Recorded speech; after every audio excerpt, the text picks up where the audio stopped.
बिस्मिल्लाहिर्रहमानिर्रहीम। ये है शाम सीरीज़, बुक है शाम सीरीज़ की और चैप्टर नंबर है 22 और टॉपिक का नाम है anti derivative and or indefinite integral. एक ही बात होती है, एंटी डेरिवेटिव कहें या इनडेफिनिट इंटीग्रल कहें, दोनों में कोई फ़र्क नहीं होता, एक ही बात होती है। तो मैं अब बोर्ड के पास आता हूँ। तो आपके पास फ़र्ज़ किया एक फ़ंक्शन था, तो सपोज़ किया आप लोगों के पास एक फ़ंक्शन है। सपोज किया आप लोगों के पास एक फंक्शन है, उसका नाम है एफ ऑफ एक्स। फर्ज किया आप लोगों के पास एक फंक्शन है जिसका नाम है एफ ऑफ एक्स। अगर आप इस फंक्शन का डेरिवेटिव लेंगे, इस फंक्शन का डेरिवेटिव लेंगे, ये डेरिवेटिव, ये जो निशान है डेरिवेटिव के लिए होता है। तो अगर आप इसका डेरिवेटिव लेंगे तो ज़ाहिर एक और फंक्शन आएगा जिसका नाम एफ ऑफ एक्स होगा। फर्ज करें एक्स स्क्वायर का डेरिवेटिव लिया, यहाँ पे देखें एक्स स्क्वायर का डेरिवेटिव लिया, तो एक्स स्क्वायर एक फंक्शन है, तो आप इसका डेरिवेटिव लेंगे तो एक और फंक्शन आएगा। तो यहाँ पे भी मैंने ऐसे ही किया, यहाँ पे एफ ऑफ एक्स है और ये जो एफ ऑफ एक्स, तो यहाँ पे इसका डेरिवेटिव लिया तो एफ प्राइम ऑफ आ गया। अब मैं चेक करना चाहता हूँ,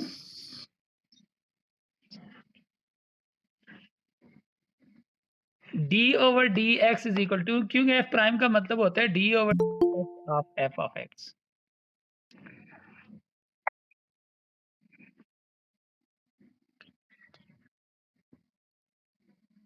तो d over d x of f of x is equal to f of x.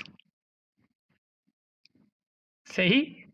तो मैंने इस तरह किया, ये वाला डी एक्स जो आप लोगों को नजर आ रहा है, ये वाला डी एक्स जो नजर आ रहा है, उसको उठा के इस तरफ लेके गया, तो हमारे पास पीछे बच गया d into f of x is equal to f of x d x, क्योंकि वो इस तरफ आ गया। तो मैं चाहता हूं ये वाला डी किसी तरह खत्म हो। अब मैं ये चाहता हूं ये डी किसी तरह खत्म हो, तो अगर आप इस डी को इस तरफ लेके जाएं, अगर आप इस डी को इस तरफ लेके जाएं, तो डी में ये प्रॉपर्टी है कि जब ये उस तरफ जाता है तो ये इंटीग्रल में तब्दील होता है। ये देखें, जैसे ये इस तरफ आया तो ये इंटीग्रल में तब्दील हो गया। तो ये जो हमारे पास ये पूरा जो स्क्वायर ब्रैकेट है, इस सारे को हम कहते हैं एंटी डेरिवेटिव। तो क्योंकि ये के बराबर है, क्योंकि ये एफ ऑफ एक्स के बराबर है, तो इसको हम कहते हैं एंटी डेरिवेटिव। इस सारे को हम एंटी डेरिवेटिव कह सकते हैं। ये मैंने लिखा हुआ है, anti derivative of f of x or indefinite integral of f of x. तो हम इसको, इस सारे को ये कह सकते हैं। ये जो आप लोगों के पास ये जो नंबर है, ये फंक्शन है, इंटीग्रेंट है, जो इंटीग्रेट हो रहा है, ये वो है इंटेग्रेंट। और ये जो निशान है, ये जो सिंबल इस्तेमाल करते हैं, ये इंटीग्रल के लिए, इंटीग्रल के लिए ये वाला सिंबल इस्तेमाल करते हैं। ठीक है। और ये जो dx है, ये वाला dx आपको नजर आ रहा है, इसके ऊपर मैंने डॉट्स डाले हैं। तो ये जो dx होता है, इसका मतलब होता है differential of f of x. इसको क्या कहते हैं? Differential of f of x. अब मैं आप लोगों को बताता हूँ कि ये जो मैं भी फार्मूले लिखूंगा, वो फार्मूले बनते कैसे हैं। ये जो फार्मूले मैंने लिखे हैं, ये फार्मूले बनते कैसे हैं। तो फार्मूले जब बनते हैं, तो सबसे पहले मैं एग्जांपल लेता हूँ, फिर उसके बाद फार्मूले भी लिखूंगा। तो फर्ज किया मेरे पास एक फंक्शन है एफ ऑफ एक्स। अगर मैं इसका डेरिवेटिव लूंगा तो आंसर 2x आता है, क्योंकि हमें पता है पावर रूल लगाया, पावर पहले, पावर में से एक माइनस इनटू इंटरनल डेरिवेटिव, तो 2x आता है। तो अब अगर यहाँ से dx को उठा के आप दूसरी तरफ लेके जाएंगे, तो ये हो जाएगा 2x dx, यहाँ पे हो जाएगा dx का स्क्वायर। अब अगर आप इस वाले dx को दूसरी तरफ लेके जाएंगे, तो dx जब दूसरी तरफ जाता है तो ये इंटीग्रल की शक्ल इख्तियार कर लेता है। तो यहाँ पे अगर आप dx को उस तरफ लेके गए हैं, dx को उस तरफ लेके गए हैं, तो ये इंटीग्रल बन गया। अब आप लोगों के पास ये फार्मूला बन गया कि 2x का इंटीग्रल हमेशा बराबर होगा एक्स स्क्वायर के। तो ये फार्मूले जो बनाते हैं हम, फार्मूले इस तरह बनाते हैं। ठीक है। एक और एग्जांपल कर लेता हूँ। जब भी आप लोगों के पास इंटीग्रेशन का आंसर आ जाता है तो हम प्लस एक कांस्टेंट ऐड करते हैं, दिस इज कांस्टेंट।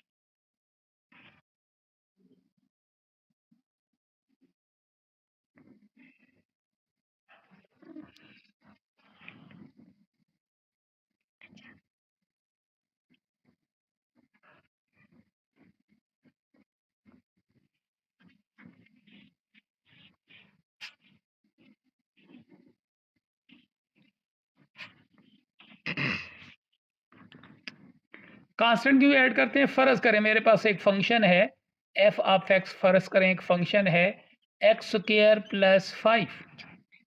मैं फर्ज करें मेरे पास ये फंक्शन है एक्स स्क्वायर प्लस 5। तो अगर आप इसका डेरिवेटिव लें तो d over d x of f of x is equal to d over d x of x square plus 5। तो आपने डेरिवेटिव लिया तो ये यहाँ पे डी इधर ही बच गया, थे ना, पहले डेरिवेटिव लें तो इसका डेरिवेटिव आता है, आप लोगों को पता है रूल अप्लाई होता है d over d x of x square plus D over d x of 5। तो ये डी ओवर डी एक्स जो है ये 2x, ये तो हमें पता है 2x के बराबर होता है और हमें ये भी पता है कांस्टेंट का डेरिवेटिव 0 होता है, so it is equal to 2x। So d over dx of f of x is equal to 2x. So अगर dx को आप इस तरफ ले जाएं, d into f of x is equal to 2x into dx। तो अब d को अगर आप इस तरफ लेके जाएं तो मैंने अभी बताया जब d इस तरफ जाता है तो इंटीग्रल की शक्ल अख्तियार कर लेता है। So f of x is equal to integral f of x हमारे पास नंबर है, मैं लिखता हूँ एफ ऑफ एक्स की वैल्यू लिखता हूँ यहाँ पे, मैंने ऊपर आप लोगों को बताया हुआ है ये वैल्यू एफ ऑफ एक्स की है, तो मैं यहाँ एफ ऑफ एक्स की जगह भी वैल्यू पुट कर लेता हूँ। So which is equal to x square plus, नजर आ रहे कहाँ? यहाँ से नजर आते हैं तुम्हें? अच्छा, तो this is equal to 2x dx, मतलब फार्मूला बन गया। अब जैसे ये फार्मूला बन गया तो हमारे पास कन्फ्यूजन आ गई। कन्फ्यूजन क्या आई, मैं वो कन्फ्यूजन डिस्कस करता हूँ। नंबर 1 मेरे पास जो पहला आंसर आया है integral of 2dx is equal to x square, ये मैंने पहले हल किया। दोबारा इंटीग्रल ऑफ 2dx अभी मैंने हल किया तो एक्स स्क्वायर प्लस 5 आया। तो फार्मूला 1 और आंसर 2, एक फार्मूला इसका आंसर भी आप लोगों के पास जो आ रहा है एक्स स्क्वायर आ रहा है और इसका आंसर भी एक्स स्क्वायर आ रहा है। तो ये असल में मसला ये चल रहा है कि जब हम एक इंटीग्रेशन ख़त्म करते हैं तो उसके आखिर में कांस्टेंट की वैल्यू होती है। अब ये वाला इंटीग्रल भी ख़त्म किया तो इसके आखिर में भी कांस्टेंट की वैल्यू है। अब मसला ये है कि ये जो इक्वेशन है इक्वेशन वन में c की वैल्यू 5 है और इक्वेशन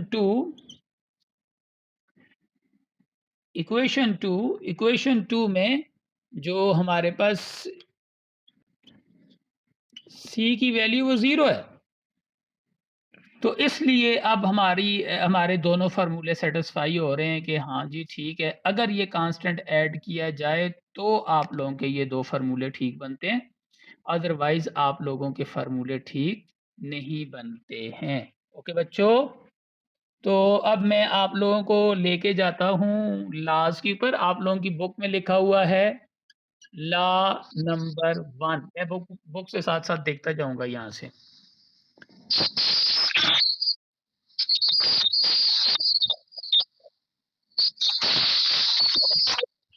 बच्चे ये वाला लेक्चर जो है ना आप लोगों के पास जो आया है,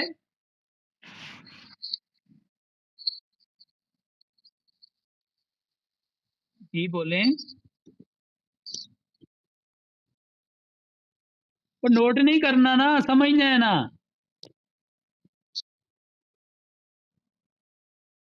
तो इसके नोट मिलेंगे ना आपको, मैं ये लेक्चर आप लोगों को यूट्यूब के ऊपर सेंड करूंगा, वहां से आप बैठ के नोट्स भी बना लीजिएगा। सही है ना? ये लेक्चर भी सेंड होगा लेकिन आप यहाँ पे सिर्फ बात को समझनी है आप लोगों ने। मैं अभी लाज लेके आता हूँ वहाँ से, मेरे पास मैं मोबाइल को ज़ाहिर शिफ्ट करूँगा तो थोड़ी देर के लिए।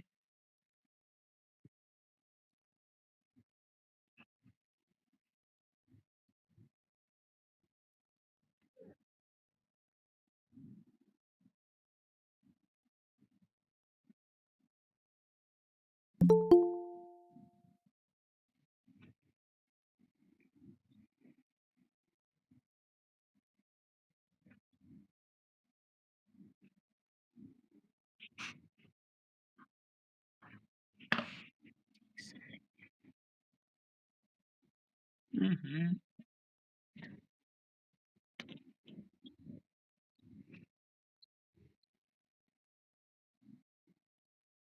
बच्चों नज़र आ रहा है?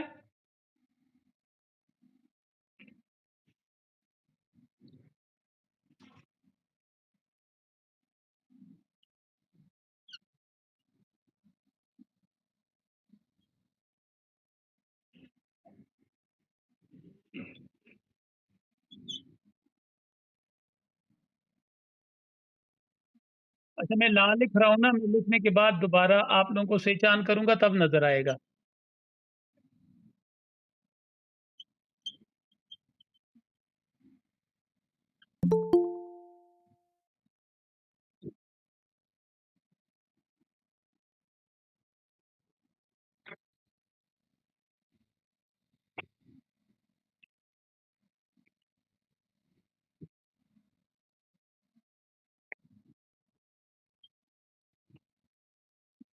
यार मैं आज कॉलेज चला गया था और कॉलेज से मैं तकरीबन मगरिब के वक़्त वापस आया हूँ। इस वजह से ना अच्छा ये आपस में मशवरा कर लेते हैं ना कि किस वक़्त आप लोग जो हैं ईज़ी फ़ील करते हैं। ठीक है, मैं सुबह 6 बजे उठ के नमाज़ पढ़ के मस्जिद से आ जाता हूँ, 7 बजे घर आ जाता हूँ।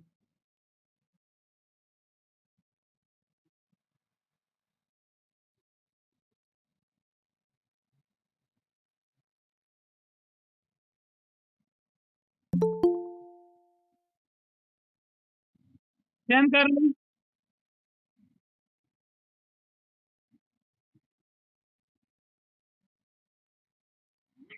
अच्छा 11 कितने बजे? 11 बजे।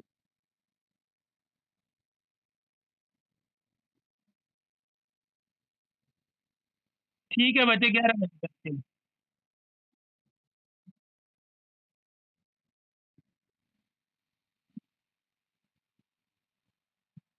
वो खाना तो अपनी दुकान होता है, बच्चे तुम क्यों परेशान हो रहे हो?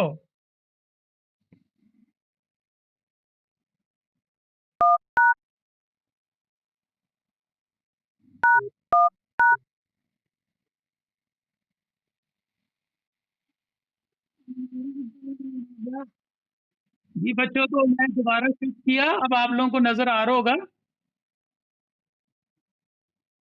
जी, तो ये अब सुनिए, मुझे तो बिल्कुल ही साफ नज़र आ अच्छा,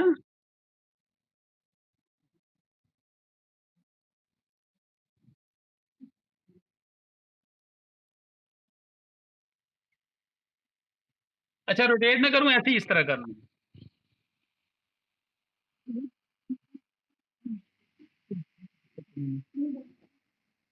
तो ये लॉ नंबर 1 है, लॉ नंबर 1 में आप लोगों ने याद रखना है कि 0 का इंटीग्रल हमेशा कांस्टेंट है।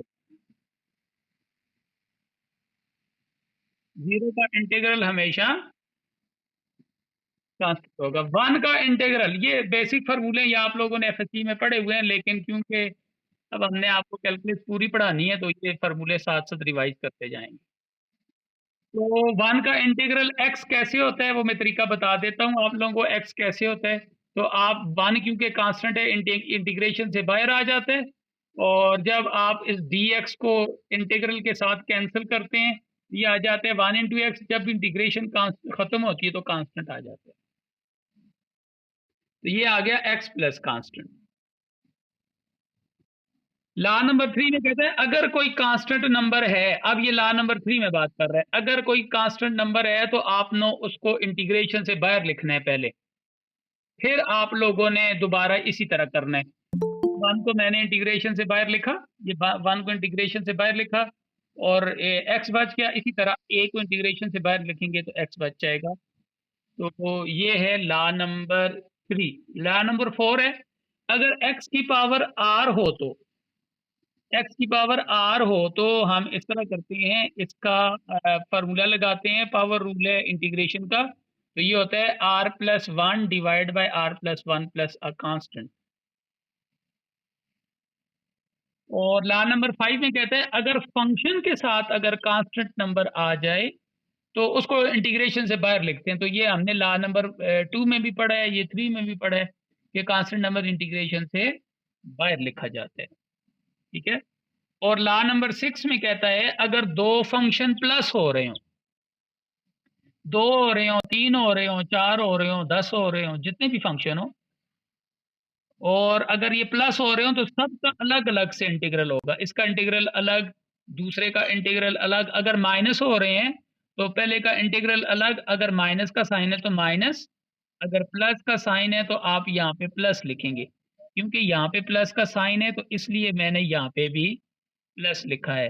लेकिन इसमें माइनस का साइन है तो इसलिए फार्मूले में भी क्या आएगा, माइनस का साइन आएगा। ये बेसिक लॉज थे जो आप लोगों को पहले से पता थे, तो इसलिए मैं इन लॉज की मैंने आप लोगों से बात की है। तो ये जो लेक्चर मैं साथ साथ डाउनलोड कर रहा हूँ, ये साथ साथ लेक्चर सेव भी हो रहा है, तो अगर ब्लर भी नजर आ रहा है ना, तो ये आप लोगों को जब आप यूट्यूब के ऊपर देखेंगे आपको बिल्कुल साफ नजर आएगा।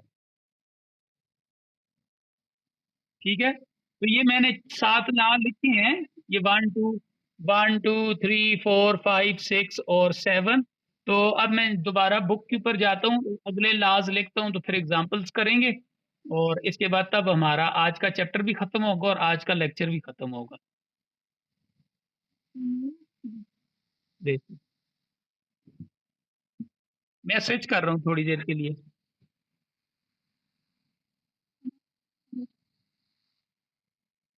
जल्दी बताओ ना बात।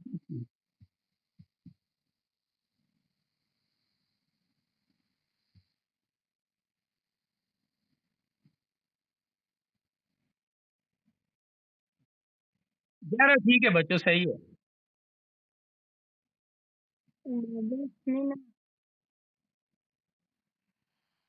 ना ना, बस आप ये क्लास अभी ले रहे हो ना जो, तो इसके आगे एक एक्सरसाइज है, तो वो 2 दिन आप लोगों ने एक्सरसाइज करके मुझे क्वेश्चन पहले ग्रुप में सेंड करते रहें, जो क्वेश्चन नहीं होता ना तो मैं रिटर्न में आपको उसके आंसर सेंड कर दूंगा, और बाकी फिर आप लोगों ने एक असाइनमेंट बनानी है और मुझे पर्सनल में सेंड कर देना है।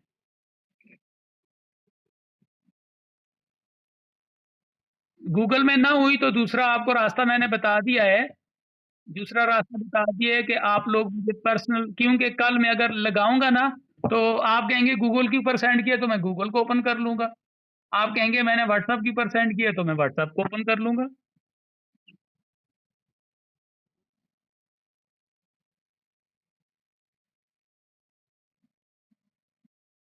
बस बच्चे आप लोगों को जैसे आसानी लगे, कोई मसला नहीं है।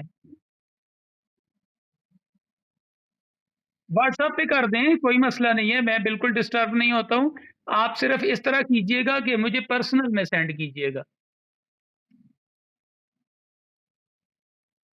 बाबा सुने ना, बाबा बाबा मंदिर जाएंगे ना मटे लेने, अच्छा हो जाएंगे, उन लोगों की तो 11 बजे 11 बजे वापस आ जाएंगे। हाँ 11 बजे क्लास है, जैसे जाएंगे सुबह 11 बजे वापस लेंगे।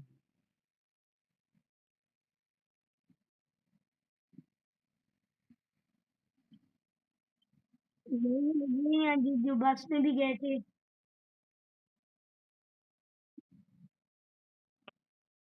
बात सुनिए ना जी बच्चे। भाई, मेरे को तो भेज दिए। हाँ भाई भी है, सिस्टर्स भी हैं तुम्हारी।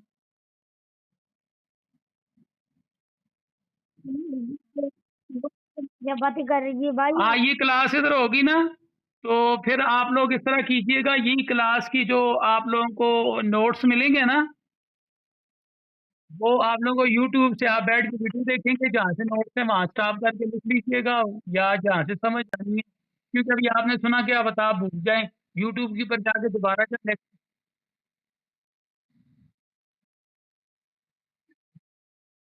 ठीक है, मैं लिंक बस सेंड सुनो, करूँगा बाबा एट द सुनो, end of the Baba lecture. सुनिए। भाई जो 2 लोग बाबा, भाई जो 2 लोग हिंदी दोनों भाई हैं। भाई नहीं, वो सारे स्टूडेंट है ना, तुम्हारे तो भाई ये तुमसे बड़े हैं ना। कज़न भी नहीं है, आप रिश्तेदार नहीं है, दोस्त हैं, जिस तरह तुम्हारी क्लास में दोस्त नहीं होते। मैंने कभी कोई तो बच्चों हम आ गए रूल नंबर 8 की तरफ और रूल नंबर 9 की तरफ। तो रूल नंबर 8 और 9 में हमारे, ये रूल नंबर 8 है। रूल नंबर 8 में हमें जो लॉ बता रहा है कि अगर आप लोगों के पास कोई भी फंक्शन हो, उसकी पावर जो भी हो, इससे फर्क नहीं पड़ता, जो भी हो इससे फर्क नहीं पड़ता। अगर आप लोगों के पास फंक्शन हो, पावर नहीं देखनी, सिर्फ फंक्शन देखना है, और आगे इसका डेरिवेटिव हो, तो हम लिखते हैं n+1 डिवाइड बाय n+1। अभी मैं इनकी एग्जांपल्स करवाऊंगा, अभी तो मैं आप लोगों को रूल सिखा रहा हूँ कि ये फलाना रूल इस तरह अप्लाई होते हैं। और रूल नंबर 9 है सब्स्टिट्यूशन मेथड, कि आप सब्स्टिट्यूट भी कर सकते हैं नंबर्स को जिस तरह ये लिखा हुआ है, अगर f into g of x है और आगे इसका डेरिवेटिव मौजूद है, तो आप सब्स्टिट्यूट कर सकते हैं। सब्स्टिट्यूशन का मेथड भी आगे चल के सिखाऊंगा। तो ये हमारे ये 8 या 9 बेसिक फार्मूले हो गए। तो मैं ज़रा, बाकी रूल तो आसान थे, रूल नंबर आपको 8 और 9 ज़रा डिफाइन करके बताता हूँ। तो लॉ नंबर 8 है हमारे पास, कि अगर फंक्शन हो, उसकी पावर कुछ भी हो और आगे उसका डेरिवेटिव हो, तो हम उसको लिखते हैं function n+1 divide by n+1 plus a constant. तो अब जैसा कि ये हमारे पास आ रहा है, मैं सपोज करता हूँ for example x square into dx। पहले जरा आसान वाली एग्जांपल कर लेते हैं, फिर इससे थोड़ी एक मुश्किल वाली एग्जांपल भी कर लूंगा। तो आपने देखा यहाँ पे 1 है लेकिन नजर नहीं आ रहा, नहीं, एक्स की एग्जांपल देते हैं, x इंटू 1। तो अब ये देखें, x आप लोगों के पास फंक्शन है, इसकी पावर 1 है और आगे x का डेरिवेटिव मौजूद है, लिहाजा अकॉर्डिंग टू आवर फार्मूला आप इसको लिख सकते हैं 1+1 divide by 1+1 plus a constant. तो ये r वाला फार्मूला मतलब है, आप यहाँ से भी प्रूव कर सकते हैं। फर्ज करें ये इस तरह था, x square into 2x dx। फर्ज करें अगर एक्स स्क्वायर और 2x इंटू डी एक्स है, तो अब देखें ये एक्स स्क्वायर पूरा नंबर मैंने लिया है, एक्स स्क्वायर पूरा नंबर लिया, इसकी पावर 1 है। क्या इसका डेरिवेटिव आगे मौजूद है? जी हाँ। तो आप लिखेंगे एक्स स्क्वायर अपनी जगह पे रहेगा, तो आप लिखेंगे x+1 divide by +1 plus a constant. अब थोड़ी आसान वाली एग्जांपल लेता हूं। So this is equal to x square plus 1 की पावर 5 इंटू 2x dx। तो इस रूल के मुताबिक पावर को नहीं देखना, मैंने बताया है इस रूल में हम पावर को नहीं देखते। इस रूल में पावर के जो साथ एसोसिएट हो रहा है एलिमेंट, उसको देखते हैं। तो ये वाला एलिमेंट एसोसिएट हो रहा है, तो क्या इसका डेरिवेटिव 2x के बराबर आता है? तो जी बिल्कुल आता है। लिहाजा अगर आता है तो आप इसको इस तरह लिखेंगे, x square plus 1 5 plus 1 divide bye 5 plus 1 plus a constant. और सब्स्टिट्यूशन मेथड, ये रूल नंबर 8 समझ आए बच्चों ये?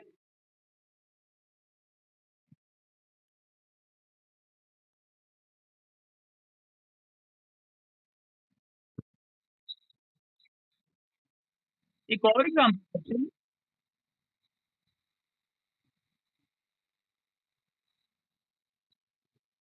हाँ, ये एग्जांपल फिर कर लेते हैं, एक और एग्जांपल कर लेते हैं। मैं कहता हूँ जी मेरे पास एक फंक्शन है जो है x+7, की पावर 10 dx। अब इसको हल करने के दो तरीके हैं।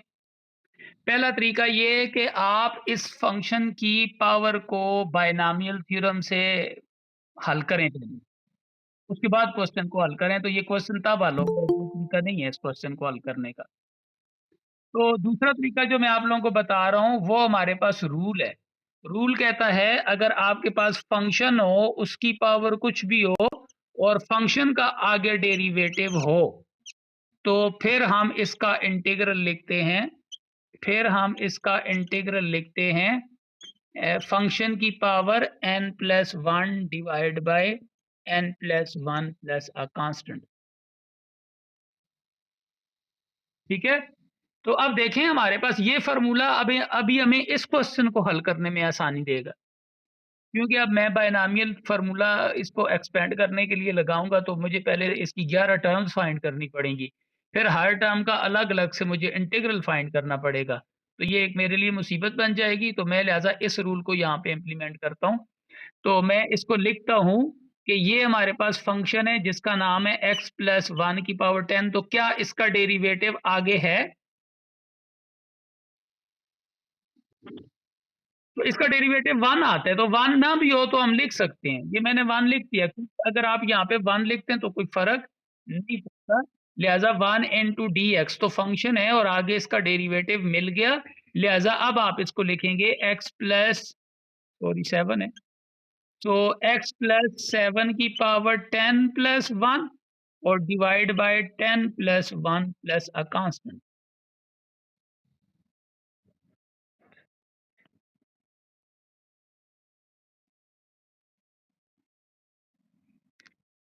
एक और एग्जांपल कर लेते हैं, कर लें?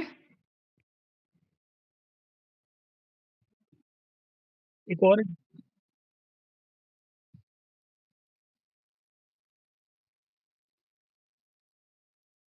x cube plus x square plus 1 की power 7 multiply 3x square plus 2x dx का इंटीग्रल। अब ये नया क्वेश्चन आ गया।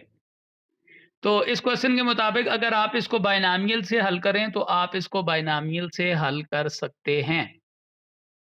अगर आप बायनॉमियल से हल करें तो कैसे हल करेंगे? पहले आप सबसे पहले इस तरह करेंगे, पहले आप इस तरह करेंगे। बच्चों ये जब यूट्यूब के ऊपर देखेंगे तो जो बातें मैं कर रहा हूँ सारी आपको समझ भी आ जाएँगी, आप आराम से भी सुन सकेंगे। तो हम क्योंकि ये बायनॉमियल लगा सकते हैं, बायनॉमियल लगाएँगे और बाद में जो आंसर आएगा उसके साथ ये मल्टीप्लाई करेंगे तो एक बड़ा-सा आंसर आ जाएगा। 14 टर्म्स होंगी उसमें। तो उसका इंटीग्रल करेंगे तो ये मुश्किल तरीका है, तो अभी मैं इसको आसान तरीके से ये करता हूँ। मैं लिखता हूँ ये पावर वाला नंबर फंक्शन के बराबर है। So f is equal to x cube plus x square plus 1। तो अब आप इसका डेरिवेटिव लें। तो इसका डेरिवेटिव लिया तो आंसर आता है 3x स्क्वायर प्लस 2x। ठीक हो गया? अब देखें आपने फंक्शन लिया तो क्या डेरिवेटिव आया? जी बिल्कुल आया। अब डेरिवेटिव आ गया है तो अब आप इस क्वेश्चन को आप इस तरह लिख सकते हैं क्या? X cube plus x square plus 1 की power 7 plus 1 divide by 7 plus 1 plus a constant. तो 7 प्लस 1 8 होता है तो 8 डिवाइड बाय 8 लिख लें प्लस अ कांस्टेंट।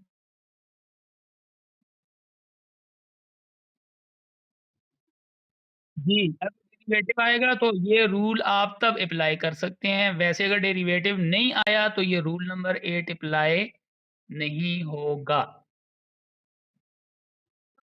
जी। अब मैं आप लोगों को कुछ फ़ॉर्मूले लिखवाता हूँ। ये फ़ॉर्मूले हैं, ये ट्रिग्नोमेट्रिक के फ़ॉर्मूले हैं, ट्रिग्नोमेट्रिक के और इनवर्स के।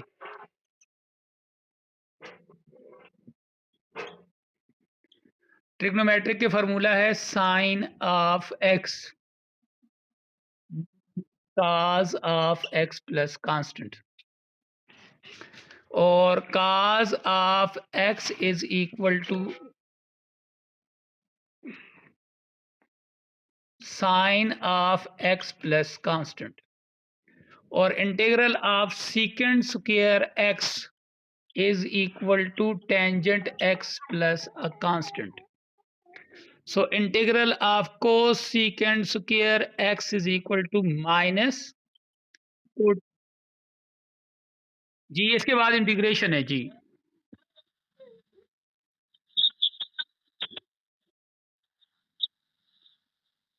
डेरिवेटिव में कोई मसला तो नहीं है बच्चों?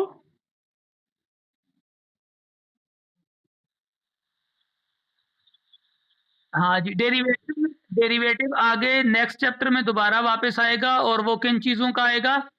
एक्स का डेरिवेटिव और log एक्स का डेरिवेटिव। ये डेरिवेटिव अगले चैप्टर्स में आएँगे तो साथ ही उनकी इंटीग्रेशन भी आएँगी।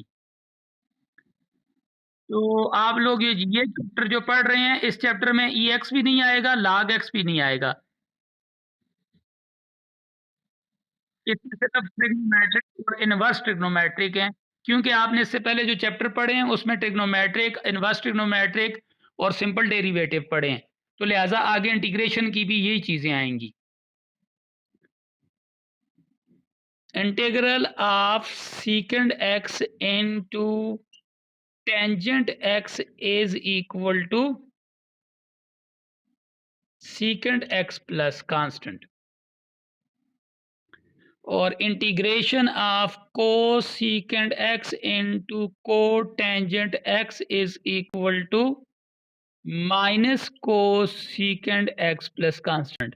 आपने एक बात नोट की होगी, जिसके साथ c आ रहा है, देखें इसके साथ c आया, माइनस का साइन भी आ गया साथ, इसके साथ c आया और साथ माइनस का साइन भी आ गया, और इसके साथ भी c आया और इसके साथ भी माइनस का साइन आ गया। तो जो सी से फार्मूले शुरू हो रहे हैं तो उनके साथ माइनस के साइन भी हमारे पास आते रहेंगे।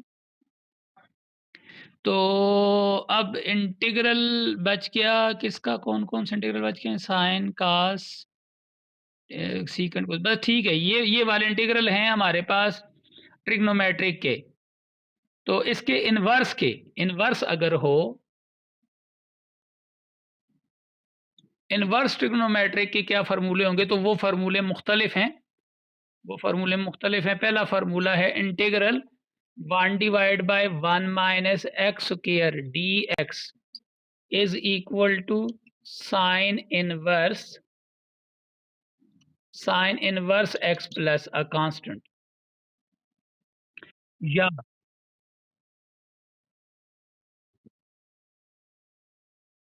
या दोबारा इसका ये भी आंसर आता है minus cos inverse x plus a constant. ये दोनों इसके आंसर हैं।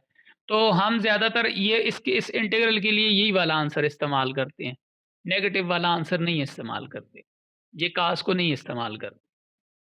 तो इस तरह 3 ही फ़ॉर्मूले बन गए इंटीग्रल वाले, एक ये इंटीग्रल वाला फ़ॉर्मूला बन गया इनवर्स के लिए और एक इंटीग्रल वाला ये फ़ॉर्मूला बन गया 1 plus x square into dx. So it is equal to tangent inverse x plus a constant. और आखिरी फार्मूला बन गया इनवर्स का 1 divide bye x into x square minus 1 dx.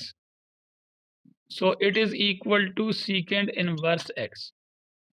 देखें इन फार्मूलों में cos भी नहीं आया, इन फार्मूलों में कोटेंजेंट भी नहीं आया और इन फार्मूलों में कोसिकेंट भी नहीं आया। तो इनवर्स के फार्मूले में आप लोगों के पास ये आते हैं, मतलब अगर आप साइन ना लिखें तो माइनस काज इनवर्स लिख सकते हैं, टैन ना लिखें तो माइनस को टैन इनवर्स लिख सकते हैं, सीकेंड ना लिखें तो माइनस को सीकेंट इनवर्स लिख सकते हैं। तो बच्चों ये हमारे बेसिक फार्मूले थे, मैंने जो आप लोगों को बताए हैं। तो अब मैं इस तरह करता हूँ कि मैं अब कुछ क्वेश्चन लिख लेता हूँ, रिलेटेड क्वेश्चन, सप्लीमेंट्री क्वेश्चन तक मैं सारे क्वेश्चन कर लेता हूँ और सप्लीमेंट्री के बाद आप लोगों ने क्वेश्चन करने हैं, या आप लोग अपने सामने बुक अगर है तो बुक ओपन करके देखिएगा कि आप लोगों को सप्लीमेंट्री में से भी कोई अगर क्वेश्चन मुश्किल लगता है तो फिर वो आप क्वेश्चन मुझसे पूछेंगे तो मैं आप लोगों को उन क्वेश्चन के भी साथ करके हल करके दूंगा।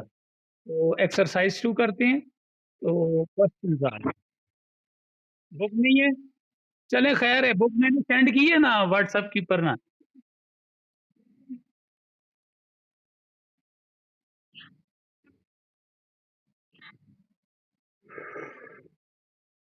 बुक व्हाट्सएप की परसेंट की है। तो क्वेश्चन मैं लिखता हूँ, जरा मैं स्विच करूंगा थोड़ी देर के लिए क्वेश्चन लिखने के लिए।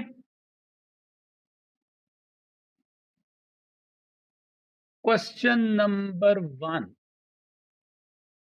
x6 dx। Question number 2, dx divide by x power 6। जी बोले बच्चे। मैंने थोड़ी देर के लिए स्विच किया तो इसलिए मैं नजर नहीं आएगा। अच्छा अभी मैं वापस आऊंगा तब नजर आएगा।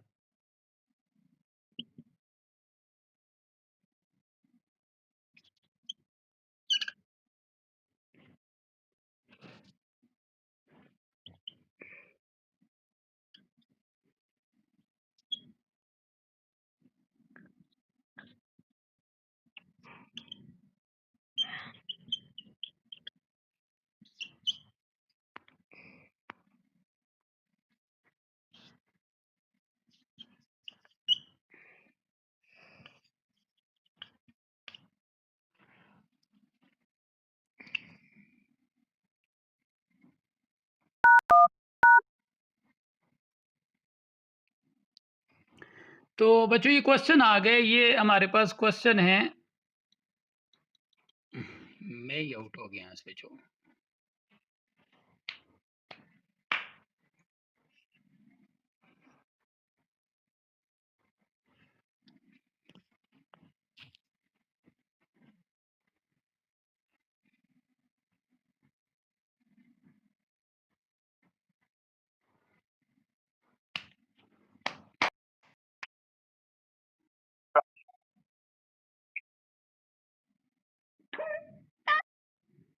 तो बच्चों दोबारा आ गए, ये आप लोगों के पास ये वाले क्वेश्चन आ गए। ये क्वेश्चन है, तो इन क्वेश्चन को हम लोगों ने सॉल्व करना है। तो सबसे पहला क्वेश्चन है, ये मैंने 6 क्वेश्चन लिखे हैं। तो सबसे पहले क्वेश्चन के पास जाते हैं। तो सबसे पहला क्वेश्चन है, this is equal to, formula है x power 6 plus 1 divide by 6 plus 1 plus a constant. So it is equal to x 7 divide by 7 plus a constant. Next question की तरफ चलते हैं। क्वेश्चन नंबर 2 है, बुक से आप question देख भी लेंगे बाद में, ये बुक में क्वेश्चन है। तो आप इसको लिख सकते हैं x की पावर -6 इंटू डी एक्स। क्योंकि ये डिवाइड में है, अगर आप इसको मल्टीप्लाई में लेके आएंगे तो -6 हो जाएगा। अब दोबारा रूल लगाना है, तो रूल लगाएंगे तो ये हो जाएगा x -6 plus 1 -6 plus 1 plus a constant. तो -6 प्लस 1 किसके बराबर होता है? -5 के बराबर होता है। अजीब गल है, मैं फिर डिस्कनेक्ट हो गया।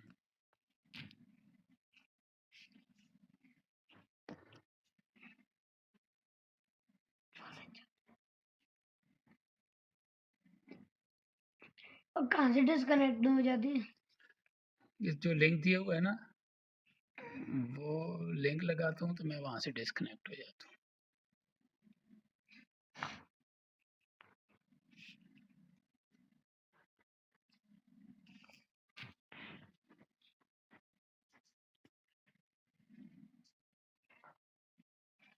बाबा ये ना, इन लोगों की फिर क्लास होगी है 11 बजे। अब आप मुझे कितने बजे लेकर जाएंगे?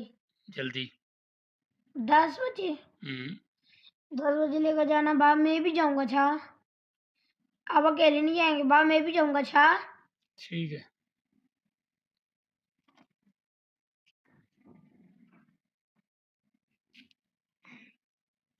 बाप इतनी जल्दी उठते ही नहीं है, हम्म, उठते ही नहीं है। 12 11 12 बजे उठते हैं।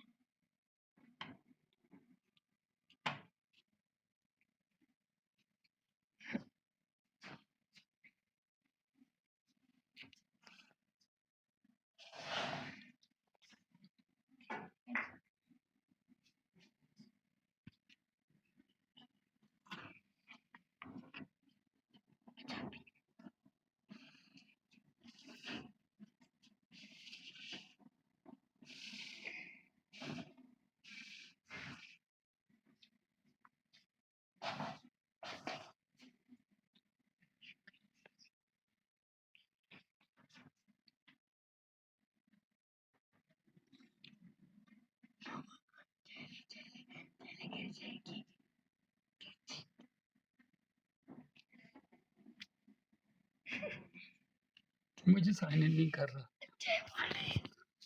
चाय मैं नहीं पीता हूँ। मैं नहीं पीता हूँ चाय।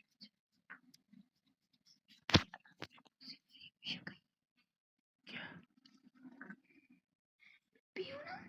बिन